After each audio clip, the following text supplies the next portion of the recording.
Hi, I'm Dr. Juan Dumois. I'm one of the pediatric infectious diseases physicians here at JohnsHopkinsAllChildren'sHospital. So measles illness starts off with simple symptoms. You have a cough, you have a stuffy nose like you've got a cold, and you develop some redness of the eyes that looks like any other type of conjunctivitis. And then after about 3 or 4 days, you break out in the measles rash. The measles rash starts on the face, and then in the subsequent days it spreads across the body as it becomes more intense on the face. The patient is usually very miserable. They can't eat. They may get dehydrated, but they will usually recover after a few more days. But during this period of illness, even before the rash starts, they are contagious to other people. As for how contagious it is just like one of the most contagious things we know of on the planet Earth.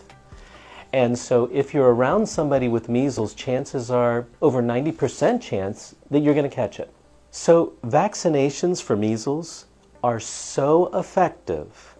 Having been introduced in the late 1960s, they are so effective that most doctors under 60 years of age have never even seen a child with measles. So they really don't have a lot of experience with it. And so your child might develop measles, go to the doctor, and get misdiagnosed as something else because the doctor's never seen a case before. Vaccination prevents that. And that's why we no longer have measles as an ongoing, continuous thing that all children get. That was the situation in the 1950s and the early 1960s. Measles outbreaks in the United States occur when measles is given the opportunity to spread in a portion of the population that has not been fully vaccinated. It's generally estimated that if 95% or more of people have received measles vaccine, you will not see any significant spread.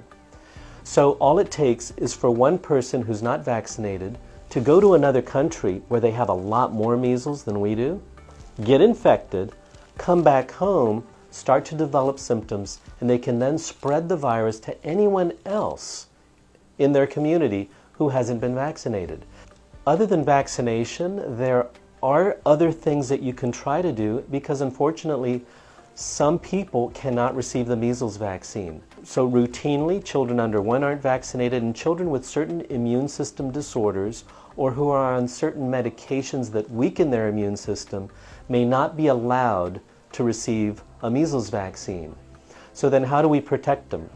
We try to avoid exposing them to somebody with measles. So if you know that in your community there are people with measles, your community is in the midst of a measles outbreak, and you may want to be especially careful about whether you allow your child under a year of age or your unvaccinated older child to be out in public, to be in the grocery store, to be in a restaurant, because you don't know where that exposure is going to be.